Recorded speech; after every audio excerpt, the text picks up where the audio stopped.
Hey, what's up everyone? So if you've ever found yourself writing code and getting that weird feeling of déjà vu, like you're copying and pasting the same few lines over and over again, then you are in exactly the right place. Today, we're going to tackle one of the most important, fundamental parts of JavaScript, functions, and you're going to see how they can take your code from repetitive and kind of messy to something truly elegant and powerful. So, here's our game plan for today. First, we're going to look at the problem itself, that copy-paste trap that we all fall into. Then, we'll build our very first function from scratch. After that, we'll level it up, make it reusable, figure out how it sees the world around it, and then learn how to get useful information back from it. And finally, we'll put it all together to write some seriously clean, seriously smart code. So, let's start with a problem we all know way too well. All right, first up, let's talk about a pain point that every single developer feels, especially when they're starting out. I'm talking about that endless cycle of repetition. I mean, really think about it for a second. You write a couple lines to greet a user, right? Then maybe 100 lines later, you need to greet them again. So what do? You scroll up, you find the old code, you copy it, you paste it. Come on, you know you've done it. We've all been there. And it probably looks a little something like this. You've got a simple greeting at the very beginning, and then, boom, the exact same line pops up way later. Now, does it work? Sure, it works. But what happens when you decide you want to change the greeting from hello to, say, welcome back? Now you've got to play detective, hunt down every single place you pasted that line, and change it manually. It's not just tedious, it's a recipe for bugs. We need a better way. And that better way, that tool we need, is the function. The best way to think about a function is as a named package of code. You write it once, you give it a name, and then you can call it or run it as many times as you want from anywhere you want. It's the ultimate solution to the copy-paste problem. Okay, so how do we actually build one of these awesome tools? Let's get our hands dirty and break down the basic anatomy of a JavaScript function. This right here is the fundamental blueprint. You start with the magic keyword function that tells JavaScript, hey, pay attention, I'm about to define a reusable task. Then you give that task a name, follow it up with a set of parentheses, and finally you have the curly braces. That's the box where all your code is going to live. Let's build one right now. We'll start with function showMessage. Now, the name is actually super important. Good function names are almost always verbs. They describe an action. Think about it. Show message, calculate total, validate input. It instantly makes your code way easier to read and understand. Next up, we add those curly braces. Just think of these as the container for your function's instructions. Everything you put inside these braces is officially part of the showMessage task. And finally, we put the actual code inside the box. For now, it's just a simple console log. So we've officially defined a task named showMessage. But here's the key thing. It hasn't actually run yet. All we've done is create the blueprint for the task. To make the code actually execute, you have to call the function. And you do that simply by writing its name followed by those parentheses. Every time JavaScript sees showMessage function, it says, okay, I know what to do. It jumps into that function's body and runs the code inside. So here, we're calling it twice, which means we'll see our message pop up in the console 2 separate times. Now here's a pretty cool little JavaScript feature called hoisting. Before your script even begins to run, JavaScript does a quick pre-read of your entire file.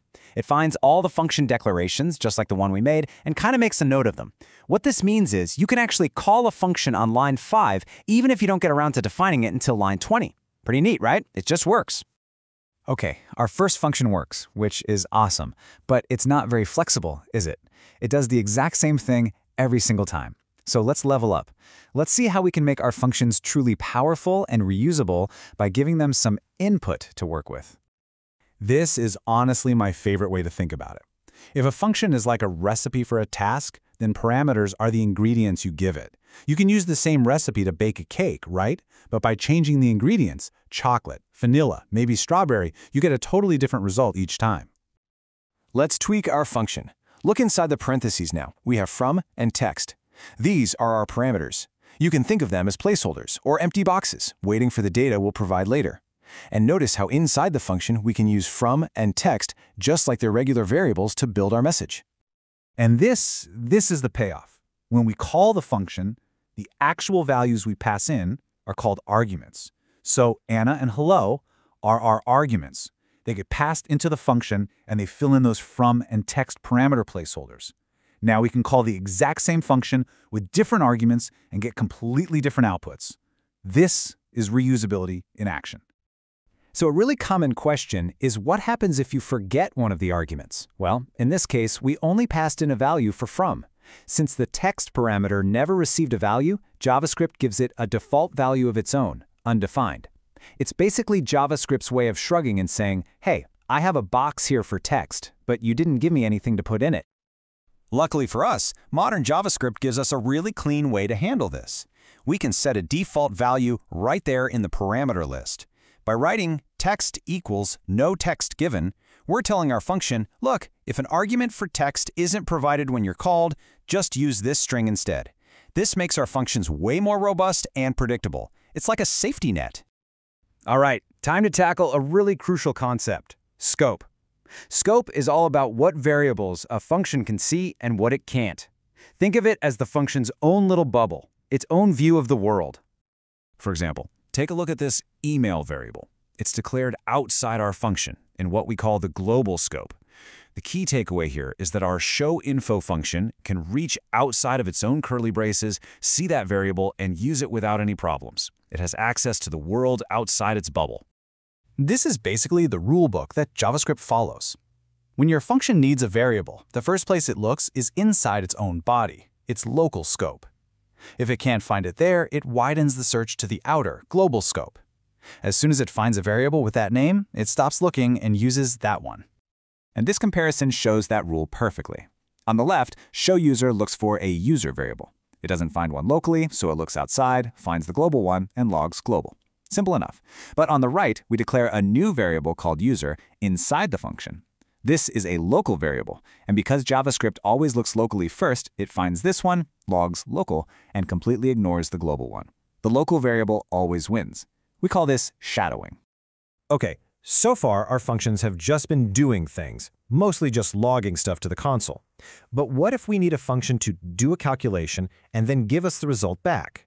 Well, that's where the return statement comes into play. Here's a perfect example. The sum function takes two numbers, adds them together, and then that return keyword literally sends the final value back out of the function. We can then capture or catch that returned value in a variable, in this case result, and use it somewhere else in our code. Our function didn't just do something, it produced something useful for us. Now, I really want you to pay close attention here. This is one of the most common gotchas for new JavaScript developers.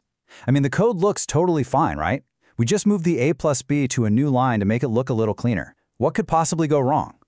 So, take a second and think about it. What do you think results is going to be when we call this version of the function? Is it going to be 8? Something else? The answer, believe it or not, is undefined. This surprises everyone at first. Here's why. JavaScript has this feature called automatic semicolon insertion. It sees the return keyword all by itself on a line and thinks, oh, the programmer must be done here. And it automatically sticks a semicolon right after it. So your function basically becomes return semicolon, which returns nothing, and that a plus b part is never ever reached. The easy fix, if you really want to write a multi-line return statement, is to just put an opening parentheses on the same line as return. This is like a signal to JavaScript that says, hey, hold on, I'm not done yet. The expression is continuing on the next line. Now it works exactly like you'd expect. Another really important thing to know about return is that it's like an eject button for your function. As soon as JavaScript hits a return statement, the function stops dead in its tracks. This is super useful for something called an early exit. In a function like this check age one, if the age is less than 18, we can just return access denied immediately and stop any other code from running. That console.log down there, it will never even be reached. Okay, we've learned all the individual pieces. Now let's put it all together.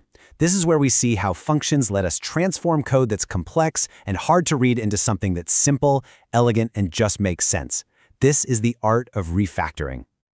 Take a look at this function. Its job is to find all the prime numbers up to a given number n. And hey, it works. But, well, it's kind of a monster, isn't it? You've got a loop inside another loop. You've got this flag variable. You have to really stare at it and trace the logic just to figure out what's going on. It's doing way too much at once.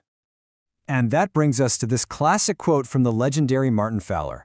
Our goal isn't just to write code that works. The real goal is to write code that's clear, that's maintainable, and that's understandable for the next person who has to read it, which, let's be honest, might be you 6 months from now.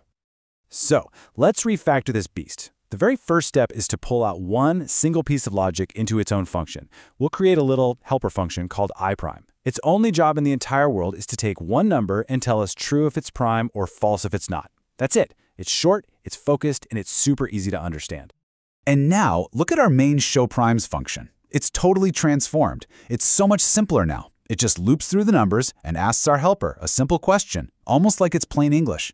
Hey, is this number prime?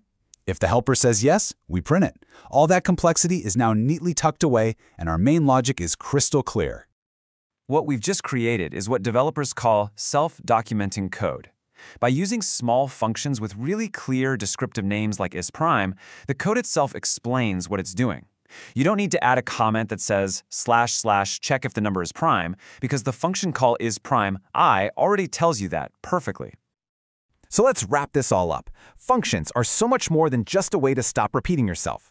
They are the #1 tool we have for organizing our code, for making it more readable, for breaking down huge problems into small, manageable pieces, and for protecting our variables from messing with each other by using scope. And that leaves us with a final thought, a challenge for you. As you go back to your own code, I want you to think about this question. Find one place where you've copied and pasted some code, or one big chunk of logic that's a little hard to read. How could you pull that out into its own small, well-named function? Seriously, go try it. It is the single biggest step you can take toward writing cleaner, more professional code. Thanks so much for watching.